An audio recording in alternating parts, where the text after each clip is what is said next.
Eu gosto muito dessa época de junho porque tem na minha cidade, tem umas coisas que não tem aqui em São Paulo. Tipo, na minha cidade tem open bar de quentão.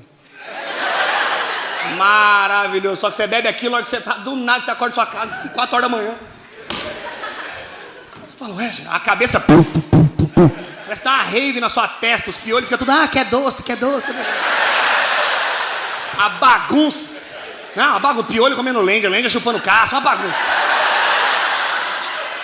Mas eu gosto de beber. O problema que eu tenho é que eu gosto de misturar.